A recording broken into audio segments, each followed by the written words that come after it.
Saya mau meneruskan cerita Gus Sofur. Dulu ini cerita dulu. Dulu Mbah Mun ngaji di Lirboyo, tapi Kiai Makhrus ngaji sama Kiai Khalil Harun.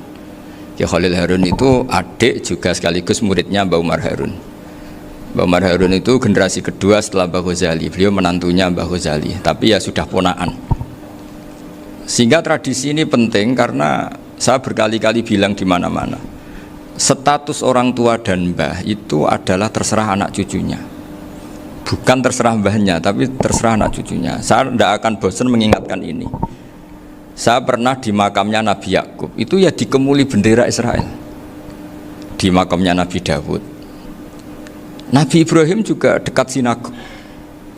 Sehingga Quran membela Nabi Ibrahim disebut maka anak Ibrahimu Yahudi wala Nasrani. Karena ketika beliau berposisi di Israel, kemudian penguasanya adalah Yahudi, bisa saja makam ini ditulisi dan distatuskan ala Yahudi. Ya seperti Nabi Yakub. Nabi Yakub itu nabi yang kita yakin tentu berkeyakinan beliau orang baik, orang muslim, orang mukmin, tapi karena di desain mereka ya dikemuli bendera Israel dan disebut Abul Yahud. Karena kita tahu nama lain dari anaknya Nabi Yakub adalah Yahuda bin Yakub bin Ishak bin Ibrahim. Sehingga perasaannya orang Yahudi menjadi Yahudi itu yang ngikuti mbah-mbahnya. Nah khawatir saya ketika buyut-buyut kita kaya. Buyut saya itu orang kaya dulu, namanya Badur Rahman. Itu kaya sekali, tanahnya banyak. Dulu cerita Mbah Hashim ya kaya sekali. Mbah Maksum juga kaya, Mbah Abdul Aziz juga kaya. Karena dulu itu inginnya kiai itu yo ketok sugih lah, gak ngel-ngelo santri. Tapi nanti kalau cucu-cucunya sudah tidak alim, itu tidak dianggap punya tanah itu karena untuk fasilitas santri. Aku tak kedonyan, mbah-mbahku ya kedonyan. Buktinya tanah ombo itu. Karena dia akan menafsiri sesuai cara berpikir. Makanya sanad keilmuan yang diceritakan Gus Sofur itu harus diulang-ulang. Kalau nggak diulang-ulang, maka kita akan berpikir sendiri untuk menafsirkan Masyayikhon al-Kiram atau Ajdadan al-Kiram.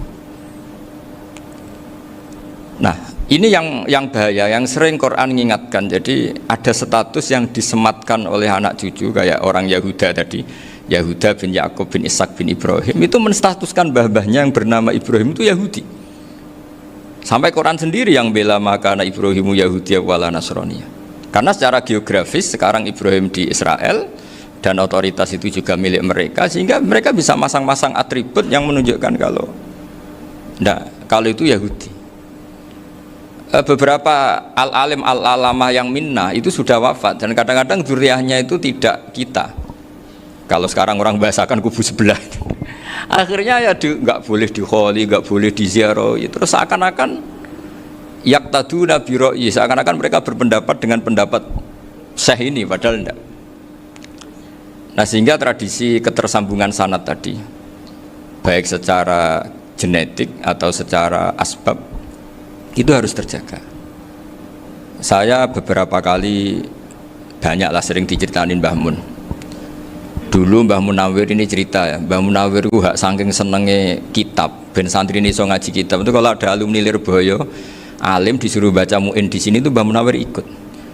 Saking ingin tasjeknya, ingin ngajari santri bahwa ngapal Quran udah hafal tok, tapi yo faham. Dan penggalinya Mbah Munawir itu sampai klimaknya dulu Mbah Zaini itu nate nikah sama Nyai Komariah kalau nggak salah, binti Karim, binti Manap. Punya putra Gus Habib, Gus Toha yang diantara putrinya dinikahi Gus Rozin ini.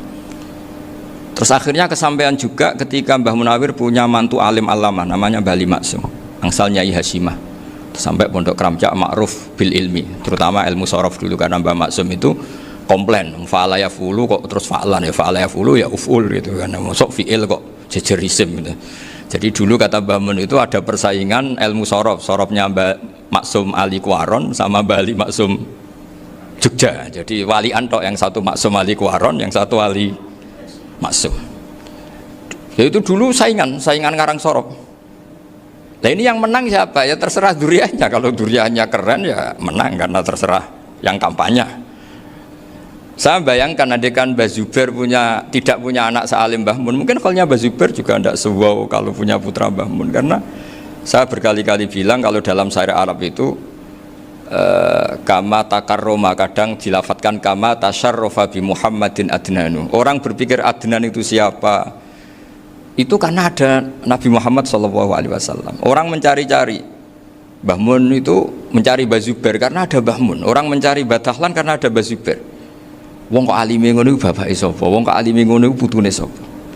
Tapi kalau kita ini sudah ndak alim, ini orang sudah nggak tertarik nyari-nyari leluhurnya karena dianggap selesai. Jadi yang dengan tanda kutip yang menghabisi mbah-mbahnya itu ya mesti cucunya itu. Ini mau ngamuk, mau peringatan, tapi ini juga peringatan pada diri saya sendiri. Jadi sehingga zuriyah ini penting. Kenapa para nabi mesti donga zuriyatan thayyibah? Kenapa selalu berpikir tentang zuriyah? Wa ja'alaha kalimatam baqiyatan fi aqibi. Karena zuriyah ini yang nanti bisa menstatuskan leluhurnya. Seperti tadi cerita Mas Maftuh, ini tak puji betul, saya hari ini tidak ingin gojlok supaya kewalian saya tidak tergerus oleh kedoliman. Saya pernah diceritain Gus Zofur, juga sering baca buku tentang Mbah Maksum. Dulu Mbah Maksum kalau wasiat kembali ya gitu, kamu harus NU dan harus mempertahankan NU, tapi tidak dengan cara membenci Muhammadiyah. Dulu Mbah Mun juga sering cerita, dulu Mbah Hashim itu ngaji Syekh Mahfud. Nah, Mbah Ahmad Dahlan dulu namanya Darwis sering ngaji sama Syekh Khotib Minangkabau. Zaman itu Syekh Khotib sudah modern, sudah ikut gerakan Abdu, gerakan Almanar. Sehingga bawaannya Mbah Ahmad Dahlan ini agak agresif. Yang Mbah Hashim karena hanya mulazim di Syekh Mahfud, hanya sesekali ngaji Syekh Khotib, beliau lebih seperti itu. Dan dua beliau ini sama-sama pernah ngaji Mbah Soleh Darat di Semarang, Mbah Hashim sama Mbah Ahmad Dahlan yang dulu namanya Darwis. Jadi ini masih min muskatin wahidah mimam bain wahid. Sehingga kita tidak kaget ketika Mbah Ali Maksum mengomentari Muhammadiyah itu masih ahli sunnah wal jamaah. Makanya nanti terakhir saya baca kitabnya Mbah Ali dan sering saya pelajari. Andai kan kita ini sepakat dengan ilmu, ya kita tahulah kalau Abu Hanifah itu tidak kunut, Imam Syafi'i kunut, berarti kunut itu mazhabnya Abu Hanifah, bukan mazhabnya Mbah Ahmad Dahlan. Apa tidak kunut itu mazhabnya Abu Hanifah, bukan mazhabnya Mbah Ahmad Dahlan. Kita kunut itu mazhabnya Imam Syafi'i, bukan mazhabnya Mbah Hashim. Ini semuanya masih dalam bingkai ilmu. Adzan qabla subhi juga riwayatnya jelas. Tidak adzan ya sudah perilaku kita sudah jelas. Dulu Mbah Mun sering didik kita gitu. Saya sering dengar cerita kalau dulu Pak Arif Fakhruddin begitu hormat sama Mbah Ali, apalagi zuriyahnya Mbah Azhar Basir. Nah beliau dulu ngaji di Termas. Dulu itu nggak ada masalah karena semuanya dianalisis pakai ilmu. Tapi sekarang pakai identitas, yang kunut itu NU, yang nggak kunut Muhammadiyah. Berarti Abu Hanifah itu Muhammadiyah, Imam Syafi'i itu NU. Berarti Imam Syafi'i itu ya anak buahnya Ki Miftahul Ahyar kira-kira gitu kan, karena anak buahnya Pak Said Akil. Kan terus jadi repot. Dulu kita ini pengagum ilmu, bukan pengagum perbedaan. Sehingga di sini yang saya kagum dari sekian ceritanya Mbah Ali Maksum, supaya kitab ini to the point, supaya nggak lama-lama karena waktunya juga. Nanti kalau kemalaman ini kena semprit ini sudah. Ini diantara yang diceritakan Bali itu unik. Imam Syafi'i itu sering tawassul, sering wasilah sama siapa itu? Abu Hanifah. Ini sudah tak petakan, saya baca yang sensitif lah, so yang ini ya. Ziyad al-Babus Samin, terus sebentar ini yang bab tawassul.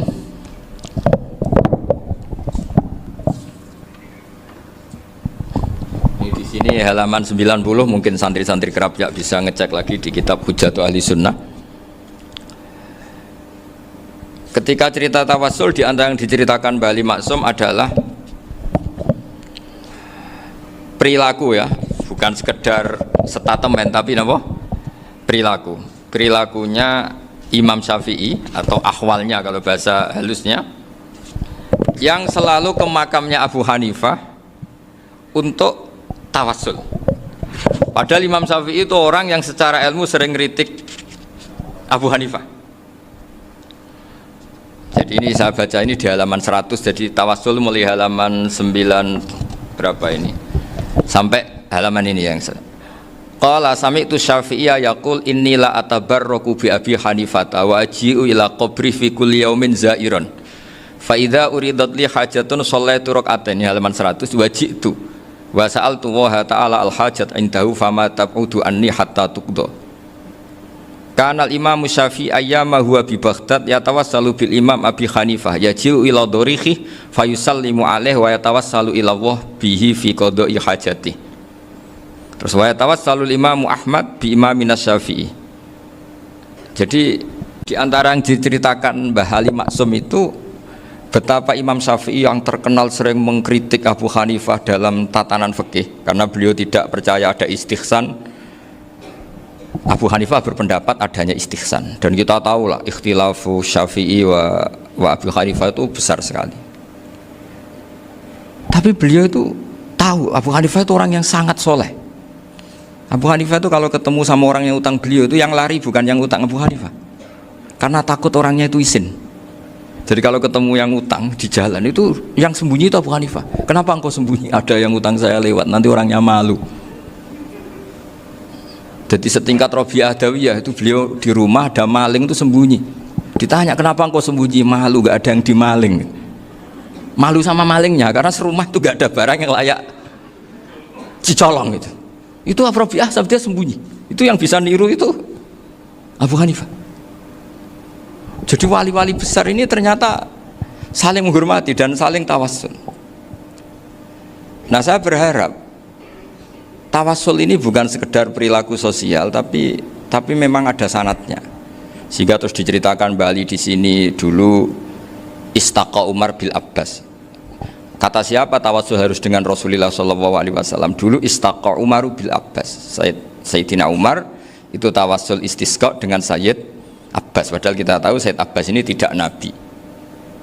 Terus beliau cerita sampai Imam Syafi'i tawassul sama Abi Hanifah. Sehingga nggak ada perdebatan itu kan Umar. Kalau Umar kan ada jaminan boleh diikuti karena beliau sahabat. Bali cerita tentang Imam Syafi'i yang tawassul dengan Abu Hanifah. Seargumentatif itu. Maka saran saya kepada alumni Kerapjak, santri-santri Kerapjak, karena saya hanya berani ngomong sama santri Kerapjak, sama mas saya ada berani kalah sepuh. Itu tradisi keilmuan itu harus dijaga dengan hujjah dan dengan tadwin, dengan pembukuan. Saya punya sekian cerita ya, misalnya dulu kita mungkin iskal itu janggal. Kenapa sih orang Islam tukaran sama orang Islam itu? Sehingga diantara doa Nabi yang enggak dikabulkan Allah, enggak boleh dikabulkan sama Allah, enggak boleh, bukan berarti enggak mustajab. Redaksinya famana aniha, memang enggak boleh. Redaksinya bukan falam yastajib lahu tapi famana aniha. Di Al-Marrah As-Salisa ini Nabi dilarang, yaitu melarang umat Islam itu jangan sampai tukaran sama umat Islam sendiri. Itu kata Allah, ya tidak bisa kata Allah, kalau itu tidak saya kabulkan. Itu dulu guru-guru kita nyontohkan sederhana. Kira-kira kalau saya tukaran wek Gus Zofuru mbah mun luwih ikhlas timbang ditukari wong liya. Nakno kakak ditabuk adik, wong tua luwih ikhlas timbang ditabuk tangga. Barokahnya membaca kita lebih mentoleransi. Kalau ada Mbah Hashim dikritik Mbah Fakih Mas Kumambang, kita ikhlas itu. Tidak dikritik guru PAUD itu kan, atau dikritik orang-orang yang nggak bisa ngaji. Artinya ternyata keliru kita bilang kiai kok tukaran. Justru bagus kiai tukaran dibanding kiai dikritik guru PAUD atau dikritik orang-orang yang nggak bisa baca kitab. Akhirnya barokahnya baca kita menjadi tahu. Dulu Mbah Mun sering cerita, ini masih cerita silsilah ya. Jadi Mbah Ali Maksum tadi kita tahu di antara guru besarnya Mbah Ali Maksum tentu Mbah Mahfud Termas. Beliau adalah adik dari Kiai Mahfud Termas. Mbah Dimyati ini adik Kiai Mahfud Termas. Itu punya saudara namanya Abdul Razak, juga punya saudara namanya Dahlan. Itu yang membawa Thariqah Syadiliyah di Solo Raya, yang sekarang alhamdulillah diteruskan Gus Wafi. Dulu di antara pesannya Mbah Mun ke saya, hak Wafi kandani kon ziarah ning Mbah Dimyati. Mergo Thariqah Syadiliyah dulu itu yang bawa keluarganya Mbah Dimyati. Jadi semuanya ini masih dzurriyyatan ba'duha min ba'd. Nah, pesan saya karena tadi Mbah Munawir yang termasuk orang pertama yang bawa Quran, bawa qiraah sab'ah. Kenapa saya bilang termasuk? Karena kalau bilang paling yang pertama ini nanti butuh data. Dan itu agak kerepotan. Nah, tapi yang jelas mimman istahara lah. Mimman istahara yang membawa sab'ah ke sini itu adalah Mbah Munawir. Terus beliau ngajarkan diantaranya ke Mbak Arwani pakai kitab Satibi, pakai kitab Nazmus Satibi. Terus Nazmus Satibi itu diteruskan oleh Mbak Arwani, ditulis. Yang nulis dulu Mbak Dola Salam. Bapak saya itu murid Mbak Dola. Dulu Mbak Dola sebelum ke Mbak Arwani ngaji sama Ki Said di Sampang. Bapak saya sebelum ngaji di Mbak Dola sudah hafal Quran lewat buyut saya sendiri namanya Ki Zubaidi. Yang Ki Zubaidi akhirnya jadi menantunya Mbak Ahmad Su'eb. Jadi buyut saya kandung ini namanya Sofia, itu angsal keluarga Lasem, yang adiknya Sofia ini punya adik Badiah yang jadi ibunya Ki Sahal. Terus Ki Sahal punya Mbak Yu namanya Muzayanah, punya di Garwo Ki Mansur punya anak Gus Qayyum. Jadi dulu ibu saya, ibunya Gus Sofur, ibunya Pak Maftu itu semuanya di Lasem. Karena saya dari keluarga Gen ya Lasem, dari keluarga sanad guru ya Lasem. Tapi Lasem Badawi itu dulu ngajinya di Mbah Umar Harun di Sarang. Mbah Umar Harun ini menangi Sayyid Ahmad Zaini Dahlan. Sayyid Zaini Ahmad Zaini Dahlan ini punya cucu keempat yang hidup di Sedan, terus makamnya di Lasem, namanya Habib Haidar, itu yang nulis biografinya Mbah Maksum. Mbah Maksum bukan Bali, biografinya Mbah Maksum itu ditulis oleh Habib Haidar, namanya Haidar bin Hasan bin Sodaqoh bin Ahmad Zaini Dahlan. Nah, Habib Haidar ini menantunya Sayyid Hamzah Sato. Hamzah Sato itu Hamzah bin Abdullah bin Umar, itu kakaknya Sayyid Abi Bakar Sato, Sohibul I'anah. Nah, Sayyid Umar ini yang dulu ngajari mbahnya Mbah Mun namanya Ahmad bin Su'eb. Nah, di antara ajarannya adalah baca kitab-kitab kecil yang bisa dihafal. Dibawalah ke sarang jadi metode muhafadzah. Tapi kemudian lama-lama oleh pondok itu jadi syarat kenaikan kelas. Dulu nggak ada muhafadzah untuk kenaikan kelas ya, supaya orang alim itu harus hafal, lama-lama dipakai syarat untuk muhafadzah. Jadi semua ini sanad harus kita ingat supaya kita bisa menjaga tradisi. Termasuk tradisi ini kiai seneng jagungan, terus ngomong ra penting. Itu juga sanad. Setahu saya Mbah Mun itu kalau ketemu bapak ya guyon terus. Saya punya kenangan tuh yang dulu agak iskal tuh begini. Ada isu lah, entah isu entah hoax entah apa, ada kaji itu agak beling itu, pokoknya beling lah gitu. Seneng siapa itu, rondo lah apa itu. Pokoknya beling gitu. Ketika Mbah Mun dilaporin tamu kalau kaji itu beling sama rondo itu, Mbah Mun tanyanya lucu. Lho ayu no cung, wahyu banget Mbah, wahyu. Itu bapak juga bakas ayu nih. Dulu saya sekali ini kiai kok bakas wong ayu, bakas bodine barang lah kira-kira gitu. Tapi setelah saya tambah alim, tambah ngerti itu, kata bapak gini, ya abek bakas ayu hak timbang iya no malah kozaf. Ternyata seni. Sekali Mbah Mun atau bapak bilang kaji kok zino kaji, maka larinya ke kozaf. Maka menghindari bahasa menuduh, ngomong yang nggak penting. Loh ayu no. Jadi kiai dulu tuh orang sok suci tapi menghindari hal-hal yang jadi punya seni untuk ngelola kehidupan. Orang bermalam-malam jagungan sama teman asik itu kan perlawanan terhadap nafsu kita, syahwat kita untuk mungkin nikmati dugem di bar atau di tempat-tempat maksiat. Itu setan di Indonesia tuh kakuati sama Ki Jawa. Orang supaya tidak tertarik maksiat itu Ki Jawa cukup ketemu kancane masak terong guyon, gejol-gejolokan zaman mondok, sewengi lulus sangka maksiat. Bar wis tutup.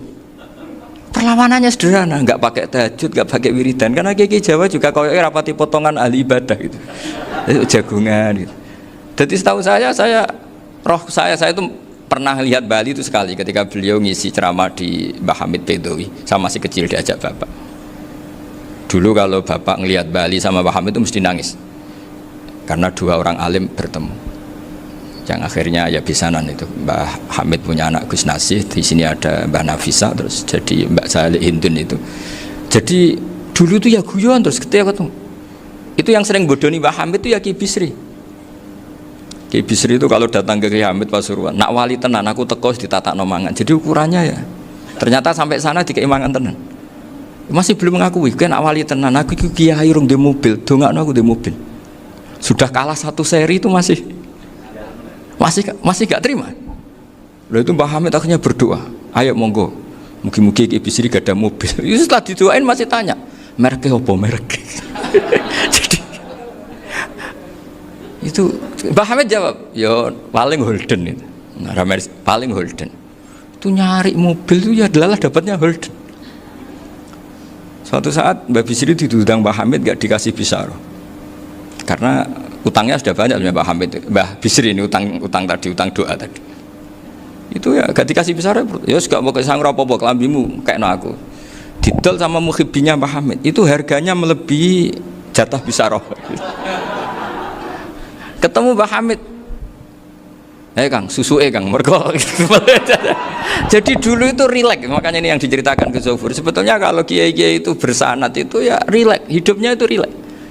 Karena rileks ini perlawanan terhadap kemungkaran. Saya dulu musyawarah sering sama Gus Zofur usul fikih. Itu jelas di antara yang ditulis Lubil Usul itu. Ya kita tahu tadi misalnya sanad usul fikih, Mbah Ber itu sangat al-usuli Kiai Zubair Dahlan, abahnya Mbah Mun. Punya murid diantaranya Kiai Sahal. Kiai Sahal punya karangan Thariqatul Husul fi Syarhi Lubil Usul. Itu Thariqatul Husul itu beliau ngendikan dalam mukaddimah bahwa saya bisa mensarah ini berdasar ngaji maknani sama Mbah Zubair.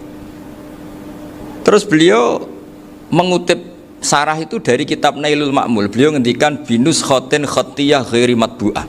Dan itu ditemukan di Kiai Mansur di Lasem, karena Kiai Mansur iparnya Mbah Sahal. Mansur bin Khalil itu diantara katibnya Syekh Mahfud. Jadi semuanya ini sambung. Mbah Ber saking ahli usul fikihnya, kalau ngajar usul fikih itu kalau guyon takriran saya ini lebih memahamkan ketimbang sarah. Ya sudah, terus Mbah Zubair Kiai Fakih, terus Syekh Mahfud. Di sini Syekh Mahfud termasuk orang yang dekat Mbah Munawir, sampai putrane Mbah Mahfud namanya Gus Muhammad dibawa Mbah Munawir, kemudian mondok di Termas diantaranya, terus dinikah jadi menantunya kalau nggak salah Haji Taslim di Betengan, kemudian sekarang juriahnya Mbah Mahfud di Betengan. Ini nggak boleh hilang secara seperti itu. Diantara di usul fikih diterangkan ketika diantara 5 hukum itu ada yang bernama mubah. Mubah itu boleh dilakukan, boleh ditinggalkan, dan kalau dilakukan ya tidak berpahala, tidak disiksa. Itu ada ulama yang protes. Protes gak bisa seperti itu. Itsma min mubahin ila wa tahaqqaqu bihi tarku haramimma. Fa'il zamu minas sukun tarkul qatli wa minas sukut tarkul qadaf. Tidak bisa, mubah itu tidak ada. Kalau kiai jagungan semalaman, itu Allah ngitungnya itu hada taroka dugem, wahada taroka delok dangdut, wahada taroka kada wakada. Oh, itu luar biasa. Dan kita ngikuti yang seperti itu saja.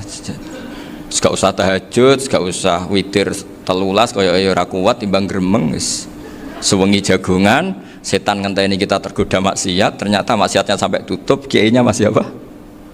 Jagungan. Jadi jagungan saja ada ilmunya bahwa itu perlawanan terhadap tarkul ma'asi. Sehingga bagaimana Anda katakan mubah ini mubah, toh gunanya adalah tarkul haram. Meskipun efek mubah juga bisa tarkul wajib, wae bojo blonjo turu. Karena wae ngrumat ibuke turu. Itu halal wajib. Jadi mubah itu resikonya ya bisa tarkul wajib, bisa tarkul haram. Sehingga kalau sanad ini terjaga secara baik, secara kultur, saya sering juga saguan sama Gus Zofur itu mesti tak niati gitu. Jagungan wong alim kuwi ibadah, dan menikmati ibadah adalah dabul auliya wa dabul ulama. Kata Imam Ghazali, pada akhirnya waqud buhadatin al istilzat bil mubahat. Kata Imam Ghazali, pada akhirnya qutbu hadatin, madaru hadatin, pokok dari agama ini adalah melawan kemaksiatan dengan kita menikmati al-istidzat bimubah. Kita menikmati sesuatu yang dibolehkan Allah Subhanahu wa taala. Dan seperti ini itu bisa qasmu dhuhri syaitan, bisa menghancurkan punggungnya setan. Karena kalau melawan setan dengan ibadah ini kadang kita capek selain isra potongan. Tapi nak kangkang ning komplek H gitu jagungan mbek kancane, ngenang melarate, mbok ngenang ora sekolah, ra munggah kenangan. Sing ra munggah diarani istiqomah. Gitu kan. Diarani tulus zaman, kok sing munggah dianggap kesusu. Saya ini punya pondok Quran, kalau ada yang hafal 3 tahun mesti digojlok kancane. Gak apik kesusu itu. Kesusu itu mesti tidak barokah karena tergesa-gesa apa? Hatam. Sehingga yang enggak hatam-hatam itu kayak partai mayoritas. Ini yang partai tulis zaman katanya. Ahli sobri katanya. Akhirnya di pondok gara-gara itu mau guyon, tapi enggak ada stigmasinya, malah enggak naik. Di Pondok Sarang itu saya punya temen itu banyak yang sekelas dengan saya, sekelas sama Gus Kamil, akhirnya sekelas dengan Gus Zofur. Padahal saya ini kakak kelas. Saya temannya Gus Kamil, temannya Gus Zofur. Ini anak ini nggak pernah naik, itu nggak dinyek, nggak dicibir di pondok. Karena guyonan tadi, guyonan bahwa ini bagian dari bentuk apa? Istiqomah. Nanti yang goblok juga tenang. Karena kiainya cerita, kadang santri goblok ya barokah. Di sini pondok akeh santri ora tau sinau ning omah dadi kiai gede. Selalu kiainya tuh cerita seperti itu. Akhirnya sing goblok ya bangga dengan kegoblokannya. Iya, jadi kiai itu orang yang meskipun guyon ini barokahnya masya Allah. Dan setahu saya kiai-kiai alim itu ya senengannya guyon, karena tadi guyon itu luar biasa.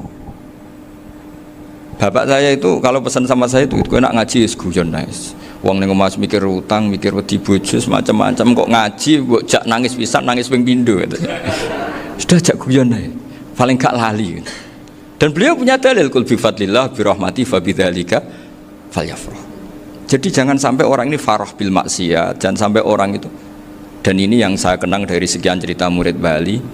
Mbah Ali Maksum ya senangane guyon. Gejol-gejolkan mbek santri guyon. Ini saya maklumatkan ke semua santri beliau bahwa ini bukan sekedar guyon, tapi al-istilzat bil mubahat. Ini adalah perlawanan terhadap setan, karena banyak orang bisa senang tuh kalau nunggu maksiat. Ini bisa senang dengan sesuatu yang tidak maksiat. Itu kayak apa hebatnya? Makanya Nabi itu kalau ketemu sahabat ya sering ngendikan yang ringan-ringan. Ya Umar ma'afalan duher jong mano piye ije. Kalau ketemu anak kecil ya. Nanti ketemu yang tua-tua yang sudah nggak bisa mikir, ya tetap riang. Sehingga ada cerita dalam sebuah tafsir, ya saya ulang lagi, ada cerita di sebuah tafsir, kenapa Nabi Musa ditanya Allah, wa matilka biyaminika ya Musa. Ma'ana wa ta'ala a'lam, tentu Allah sangat tahu yang dibawa Musa itu apa. Karena Allah tahu Nabi Musa itu grogi. Orang dipanggil Wali Maksum pasti grogi, santri dipanggil Mbah Mun pasti grogi. Kenangan saya setiap dipanggil Mbah Mun ya mesti tanya yang ringan-ringan, wis sarapan ya. Arung sarapan ya sarapan. Pas sarapan ya kan tanduk mangan sing enak, wong santri ora tau mangan enak. Ya enggak pernah ngomong yang penting, ngendikan yang penting. Nah, karena Nabi Musa ini grogi, ini sebagian tafsir. Itu ditanya yang ringan, "Sake iku nggawa apa?" Karena pertanyaannya ringan, Nabi Musa juga ringan. Ya Nabi Musa itu sampai lali iku pangeran sing ya'lamu sirra wa akhfa. Diterangno. Niki tongkat Gusti. Gunane kathah Gusti tongkat iki. Qala ya asaya atawakkau 'alaiha wa ahusyu biha 'ala ghanami wal ya fiha ma'arifu ukhra. Oh, tongkat Gusti niki penting Gusti. Nggih nak. Nggih macam-macam lah Gusti. Atawakkau 'alaiha wa ahusyu biha 'ala ghanami kangge menghalukan wal. Masih terangno terakhir dan yang lain-lain Gusti. Wal ya fiha ma'arifu ukhra. Sehingga akhirnya rileks. Karena Nabi Musa terus ngerti. Ternyata ketemu pangeran itu enggak seserem yang saya bayangkan gitu. Pertanyaannya ringan. Itu ada ilmunya. Tapi cerita ini yang versi tafsir ini tidak yang seperti di Manaqibul Ghazali.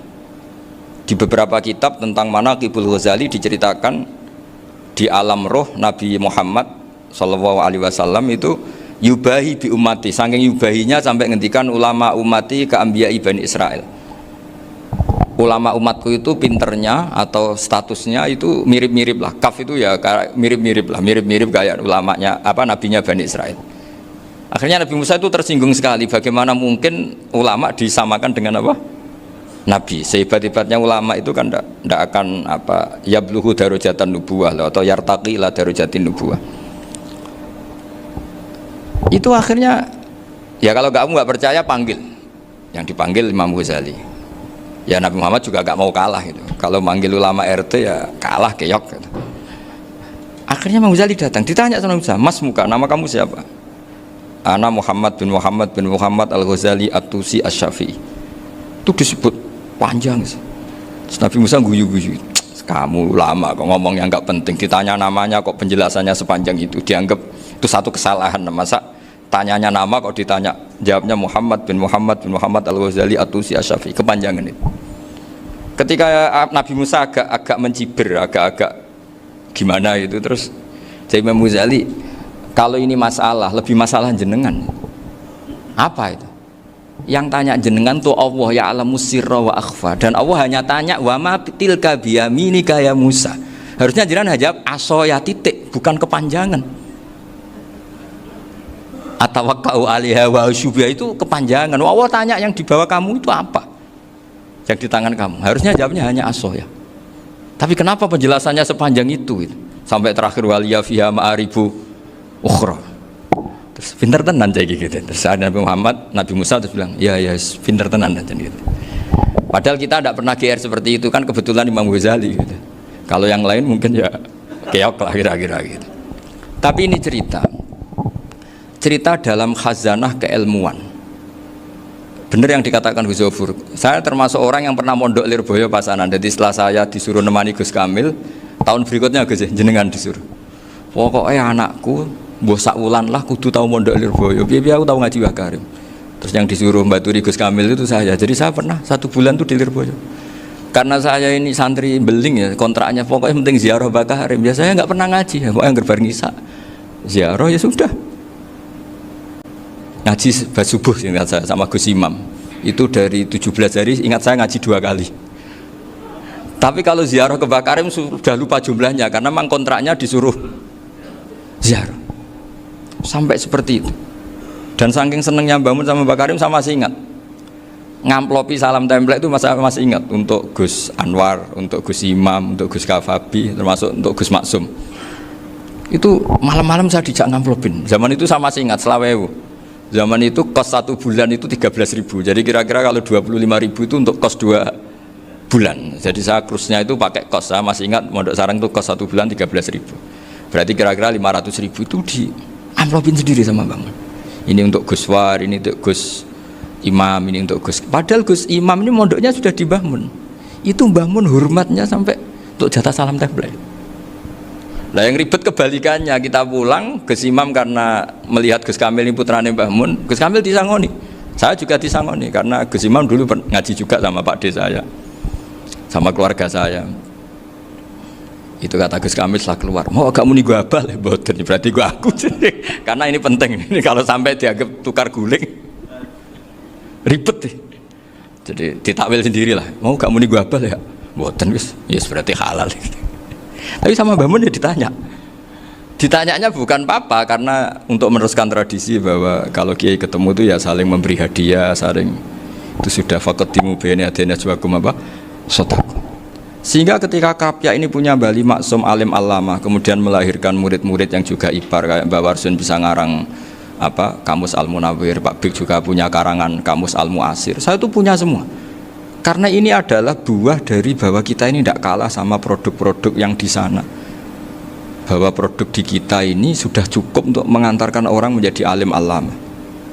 Dulu Mbah Zubair ke Mekah ya sudah alim alama. Gus Zofur ke Al-Azhar sudah alim. Semua teman-teman kita ke Mekah itu sudah alim semua.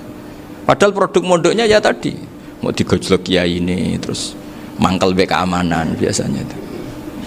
Biasanya musuh besar pondok itu keamanan. Jadi ya bukan berarti gojlok ibunya Gus Maftuh enggak, biasanya keamanan itu musuhnya apa? Banyak. Jadi cerita-cerita saya mohon sekali murid-murid Krapyak jangan hanya ngaji fikih. Kalau hanya ngaji fikih itu posisi Abu Hanifah itu seakan-akan nyuwun sewu orang yang sangat tidak ahli hadis.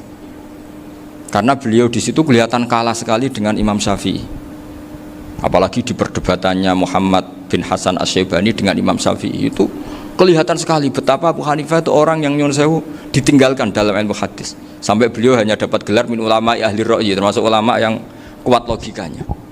Juga harus baca kitab-kitab seperti ini. Ternyata di balik Imam Syafi'i mukhalif pada beliau di bab-bab fikih, perilakunya sangat hormat. Sampai beliau tuh kalau tawassul ke kuburannya Abu Hanifah. Dan beliau ngendikan an-nasu fil fiqhi iyalun ala Abu Hanifah. Semua orang yang ahli fikih itu masih anak buahnya Abu Hanifah. Saya berkali-kali cerita, mazhab Syafi'i itu alatut tadhir hanya 2, yaitu alma wa turab. Abu Hanifah nambahi wanar. Alasannya Abu Hanifah orang mukmin yang dosanya banyak itu dibakar di neraka, dan alasannya Allah litadhirihim, untuk mensucikan mereka. Jika pikirannya Abu Hanifah an-nar itu min alatit tadhir. Apa yang terjadi ketika bata itu batu bata yang dibakar, di situ campur teletong, campur apa-apa, itu kalau sudah mazhab Abu Hanifah selesai, sudah suci karena sudah ngelewatin pembakaran. Meskipun kita tidak akan kalau kehilangan air terus wudu dengan api, bisa bunyak semua itu. Tapi apapun itu menjadi solusi. Sehingga saya punya kitab namanya Ikhtilafu Malik, Ikhtilafu Malik wa Abu Hanifah atau Ikhtilafu Syafi'i ma Abu Hanifah. Itu kelihatan sekali kalau Abu Hanifah itu nyuruh saya posisinya kalah. Karena yang ngarang orang-orang Syafi'i. Tapi kalau melihat kitab-kitab kewalian, misalnya di kitab Mizan Kubro ini juga sering disebut kisah itu Mbak Ali Maksum tentang Imam Sa'roni. Berkali-kali beliau mengutip Mizan Kubro. Itu Abu Hanifah adalah orang yang sangat mukasyafah. Artinya ketika Nabi cerita air wudhu itu menjatuhkan dosa, tidak ada air wudhu yang jatuh ke kamu kecuali saat itu juga dosa kamu jatuh. Itu beliau datang ke Madharota Kufah. Kemudian beliau bilang sama si orang tua tadi, tub anizina. Orangnya terus bilang atubu minazina. Ada lagi pemuda datang dibilangin tub an ukuki walideka, terus bilang tub tu an ukuki walidaya. Sampai yang terakhir ada tub an simai alatilahwi atau an samai alatilahwi, terus tub tu an samai.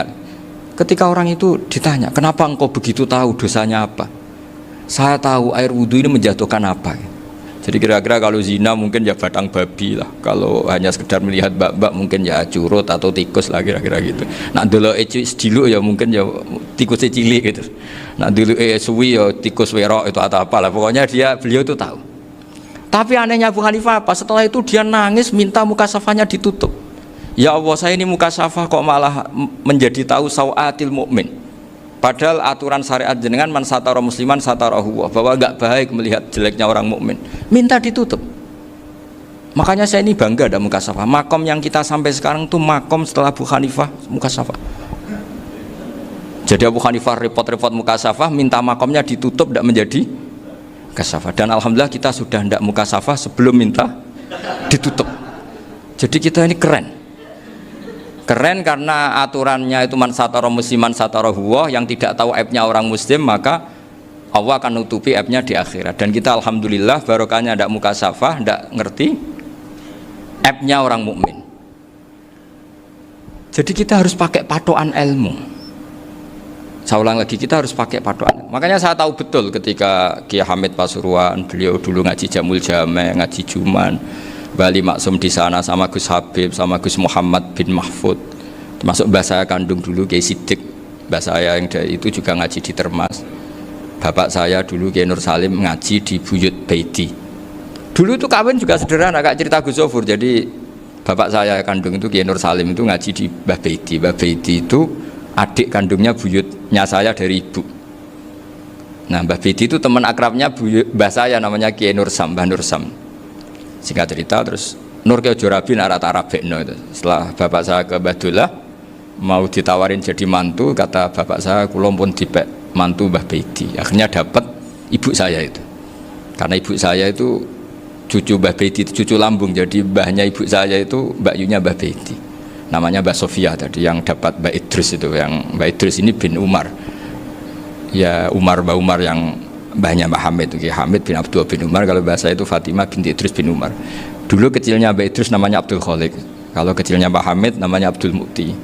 Kalau kecilnya Mbah Maksum namanya Muhammadun kalau nggak salah. Dulu itu orang dulu itu namanya dua-dua karena diganti ketika musim apa? Haji. Jadi ini terjaga.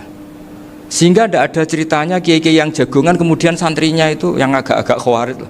Kiai kok sungi-sungi jagongan, gak tahajud, gak duha, itu tidak ada seperti.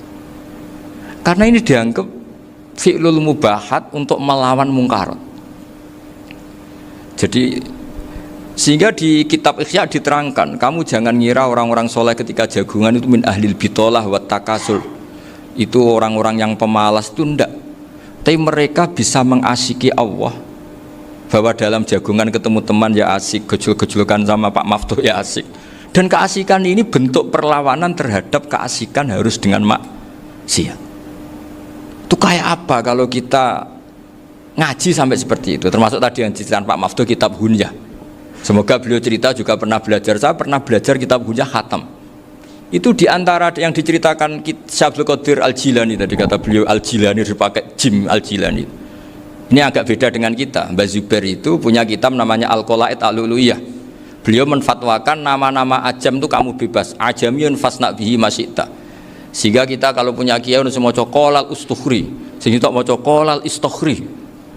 Tirmidzi juga nasibnya sama, kolat rawahut Tirmidziyu, sehingga tak rawahut Turmudziyu. Yang satu rawahut Tarmidziyu. Ya karena kita keluarganya Tarmidzi apa enggak gitu. Makanya kata Mbah Mun sama masih ingat. Kata cerita Gus Zofur tadi, adabnya Gus Zofur itu cerita tentang keluarga ibunya. Padahal keluarga ibunya juga orang-orang soleh yang luar biasa. Itu kata Mbah Mun, kowe roh jenenge Imam Bukhari tahu ya. Jenenge sapa? Saya nyebut Muhammad bin Ismail bin Ibrahim bin Muhirah bin Bardasbah. Lah iya Bardasbah mbok waca Bardisbah yo. Lah cara kene mbok Parmin mbok Parlan ngono. Jadi Bardisbah mbok Bardasbah iku cara kene yo Parmin mbok. Iku rak Mbah Fadl Senori, dadi kabeh diwaca Arab. Jenenge Mbah Umar Harun. Dhisik ya wong sarang, Mbah Harun, Mbah Kirun ya ora roh, dhisik ya wong kuno ya.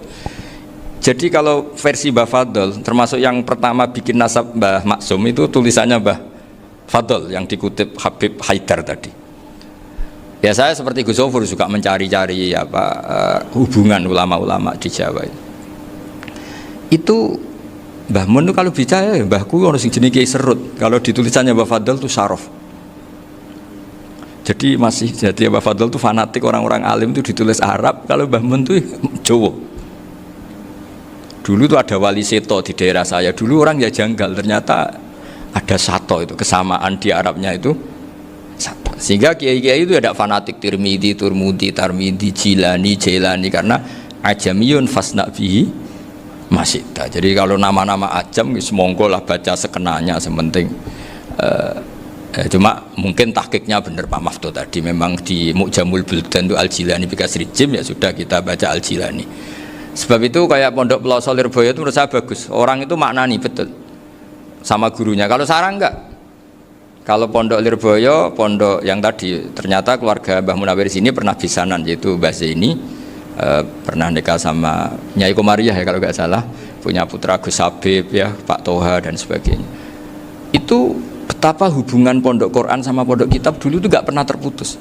Bapak saya selapal Quran itu dulu ngaji Mbah Zubair. Jadi bapak saya sering ngutip Mu'en apa, padahal bapak saya itu terkenal tuh, beliau cita-citanya itu saya ingin hafal Quran kayak hafal Fatihah. Beliau itu sampai sepulahnya sekali, karena beliau inginnya hafal Quran kayak hafal Fatihah. Termasuk murid terbaiknya Mbah Dullah bapak saya itu ya ngaji kitab. Sehingga kata Mbah Mun, jadi Mbah Munawir di mantu Bali Maksum itu ya sudah dipenggali dituruti pangeran. Lahirlah seorang Bali Maksum yang membawa, tadi dulu itu ya Gus Muhammad yang ngaji di Termas, nanti Mbak Arwani sebelum ngaji di sini ngaji di Tebu Ireng, sehingga Mbak Arwani bisa ngarang kitab. Beliau ngarang kitab tentang Sab'ah, Faidul Barokat namanya. Ya nulisnya ya fasih ya. Saya punya tulisan tangannya Mbak Arwani itu banyak. Saya juga punya tulisan tangannya Mbak Hasyim Asy'ari ketika nyurati buyut saya yang di Damaran itu pakai bahasa Arab. Jadi dulu itu Mbah Ali Maksum juga sama. Surat-suratannya dulu sama tokoh-tokoh Muhammadiyah ya bahasa Arab. Nah ini harus kita dengar dari abna, dari Bapak Mbah Maksum kemarin yang diceritakan Gus Zofur di Khol Mbah Maksum, kue kudu belo NU, kudu tetap NU, tapi bukan dengan cara membenci Muhammadiyah. Tadi Pak Maftuh menguatkan sanad itu dari Pak Atabik bahwa Muhammadiyah termasuk ahli sunnah wal jamaah, karena sama-sama tidak sabus sahabat, sama-sama ikromus sahabat, dan sama-sama bermadhab. Nah soal akhirnya ada beberapa yang usrapati seneng ngaji, ini yang agak ribet. Tapi kamu tidak usah ngeritik Muhammadiyah agak seneng ngaji, kayaknya juga sama, kita nggak seneng ngaji juga banyak itu. Jadi kalau ngeritiknya masalah itu kan kita ya agak-agak sama. Ya jadi ternyata di sini, terus ini yang terakhir supaya nggak lama-lama, Bali juga punya sisi keras sekali. Jadi dalam hal-hal yang khas ini di halaman 87 itu keras sekali. Beliau ngendikan wahal bi jununun hatta usdira amri lil mu'minin alla yazuru rasulahum. Jadi ketika saya tadi sudah bilang bahwa beliau sering muji Ibnu Taimiyah dalam banyak hal, tapi dalam banyak hal juga beliau mengkritik Ibnu Taimiyah ketika menafsirkan la tusaddur rihal illa ila salasati masajid. Kemudian Ibnu Taimiyah tidak mentasrekkan, tidak mensunatkan ziarah kubur Rasulullah SAW. Beliau mengkritik. Dan cara mengkritik adalah ngendikan ulaikal ladzina yuriduna ayyahulu bainahu sallallahu alaihi wasallam wa baina ummatihi fi nakhiyatin. Itu adalah orang-orang yang ingin membuat batas antara Nabi dan umatnya. Saya termasuk terinspirasi makalah Bali ini adalah bagaimana Anda mengkafirkan orang Islam berdasar qala Rasulullah sallallahu alaihi wasallam. Wan nabiyyu asyaddun nasi syafaqatan li ummati. Wan nabiyyu akhrasun nas, orang yang paling serius supaya umatnya ini selamat. Kemudian Anda dengan hadisnya Nabi mentafrik bainahu wa baina ummati berdasar dawuh Kanjeng Nabi. Itu cek mentalani. Makanya saya itu nggak pernah keras di bab ini. Misalnya nyuruh saya ada santri sarang yang nakal. Itu saya tidak berani komentar karena saya tahu Mbah Mun itu sangat mencintai santrinya meskipun yang nakal. Saya melihat sendiri, bukan jari ada santri yang cara pelaturan pondok itu diboyong karena nakal. Itu Mbah Mun ngendikan begini, ya cung yo ke diboyong itu cara aturan pondok. Nah aturannya pangeran ngger kowe tobat dadi wong apik ya dadi wong saleh. Ya kowe kudu tetep sering rene, kowe tetep santriku dunya akhirat. Soal pondok ya ben ana aturan, ben menjen kowe nakal nemen ya diboyong, tapi kowe tetep wong apik. Jadi karena kita tidak mungkin mentafrik bainahu wa baina talamidhi. Kita tidak mungkin mentafrik baina nabi wa baina ummati karena nabi adalah apa? Asyaddun nasi syafaqatan li ummati. Sampai saking sayangnya nabi itu ngendikan syafaati li ahlil kabair min ummati. Lho koyo apa baiknya nabi? Ora melok nakal, ora melok maksiat, tapi melok nanggung swargane. Iku waktu gali sampean wis kowe utang gak apa-apa, bangkrut gak apa-apa, sing nyaur bapak. Gua sampean ngono top tenan. Anaknya yang ngawur tenan maksudnya itu, tapi stop tenan. Lah nabi ku umate sing dosa iku umate, nabi sing nyuwun sewu, cara Jawane sing kangelan nyafaati. Karena nabi gak boleh dipisahkan dengan umatnya. Makanya kata Bali Maksum, ulaikal ladzina yuriduna ayyahulu bainan nabi wa baina ummati. Itu mereka adalah orang yang ingin memisahkan nabi dengan umatnya. Masa kita ngafirkan umatnya nabi berdasar dawuh nabi? Itu kan sama, saya benci santri Anwar berdasar dawuh Mbah Mun, padahal orang tahu semua begitu sayangnya Mbah Mun terhadap santrinya. Sama juga kamu benci santrinya Bali Maksum berdasar dawuh Bali, padahal beliau sangat mencintai santrinya. Nah kultur-kultur seperti ini tidak boleh hilang. Kita punya sanad, punya guru, punya keluarga yang sama. Jadi mbah-mbah saya itu orang Tuban, dekat sama posisi Ibrahim Asmorokonti tadi yang diceritakan. Jadi di kampung saya, kampungnya bapak saya itu ada makomnya Siti Syariah, itu mbak kandungnya Sunan Bonang.